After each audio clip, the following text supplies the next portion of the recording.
ఇవాళ నేను చపాతీ చేస్తున్నానండి. చపాతీ మనకి ఎక్కువ మంది కూడా గట్టిగా వస్తాయి, తినలేము, వేడి అలా అని చెప్పేసి అంటారు కదండి. బట్ మనం చపాతీ చేసుకునేటప్పుడు పిండి కలుపుకునేటప్పుడు చక్కగా ఇప్పుడు ఒక 2 కప్పులు కనుక గోధుమ పిండి తీసుకుంటే మనం ఒక కప్పున్నర పాలు కానీ, పెరుగు కానీ, మజ్జిగ కానీ ఈ మూడిట్లో ఏదో ఒకటి ఏది అందుబాటులో ఉంటే అది వేసుకొని మనం కలుపుకుంటే చాలా అంటే చాలా స్మూత్గా వస్తాయండి చపాతీ. ప్లస్ ఇంకోటి ఏంటంటే మనకి 2 డేస్ అయినా సరే అలాగే మెత్తగా ఉంటాయి చపాతీ. ఒక్కసారి మీరు ట్రై చేసి చూడండి.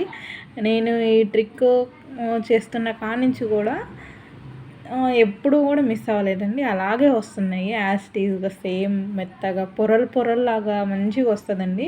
ఆయిల్ కూడా తక్కువ యూజ్ చేసుకోవచ్చు మనం. ఆయిల్ ఎక్కువ తిని చపాతీ తింటే వేడి చేస్తుంది, చపాతీ వద్దు అలా అని చెప్పేసి అంటారు కదా. పిల్లలకు కూడా మీరు హెల్తీగా చేసుకొని పెట్టుకోవచ్చండి.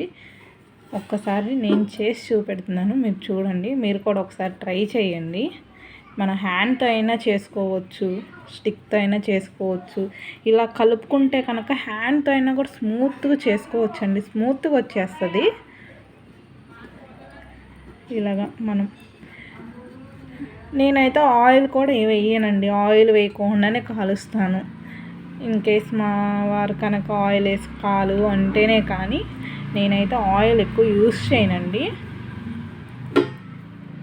ఆయిల్ ఎక్కువ కూడా పట్టదు. ఇంకా నేను పాలు పోసి కలిపాను ఇవాళ. పాలు పోసి కలిపాను కాబట్టి ఎక్కువ ఆయిల్ కూడా పట్టదు. చాలా అసలు చూడండి మెత్తగా వస్తుంది. అందరు అంటారు గోధుమ పిండిలో వాటర్ పోసి కలిపితే మెత్తగా రాకుండా ఎలాగొస్తుందిలే అంటారు. బట్ అలా కాదండి. మనం చేసుకున్నా కూడా మెత్తగా ఉండటం అనేది కావాలి చపాతీ. చూసారు కదా ఎంత స్మూత్గా ఎలాగొచ్చిందో చపాతీ అనేది. చేసుకుంటేనే ఎలాగొచ్చిందో మనకి చపాతీ అనేది.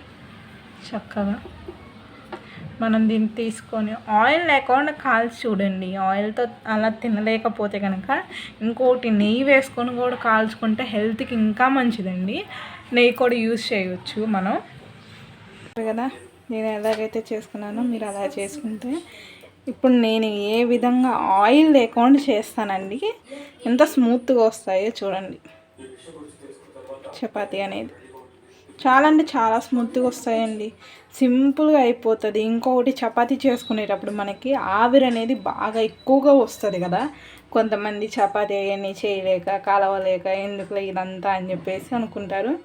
బట్ ఇలా కలుపుకుంటే చేతులకి అంటుకోకుండా ఎక్కువ స్మూత్గా ఈజీగా అయిపోతుంది. నాకైతే 1/2 అవర్లో అయిపోతుందండి. పెద్ద కష్టం అనిపించదు. చక్కగా నేను ఆయిల్ లేకుండానే కాలుస్తాను. రోటీ టైపు తందూరి రోటీ ఇలా అంటారు కదా, అలాగ వస్తాయి మనకి. చపాతీ అనేది ఎలా పొంగుతుందో చక్కగా షేప్ రౌండ్గా రావాలి ఇలా అని చెప్పేసి అంటారు. నేను హ్యాండ్తోనే చేసుకున్నాను అన్నీ కూడా. చూడండి చక్కగా దూది ముక్కలాగా వస్తుందండి. మీకు అర్థమైపోతుంది చూడండి. ఇప్పుడు నేను తుంచేటప్పుడే అర్థమవుతుంది ముక్క. అదిగోండి మీకు పొరలు. చపాతీ అనేది చాలా మెత్తగా ఉంటుంది. పొరల్లాగా వస్తుంది మనకి. చూసారా ఎంత పొరల్లాగా వస్తుందో. పాలు పోసి కలపడం వల్ల అండి అది. పాలు కానీ, పెరుగు కానీ, మజ్జిగ కానీ మీరు ఒకసారి ట్రై చేసి చూడండి. చక్కగా వస్తుంది మంచిగా.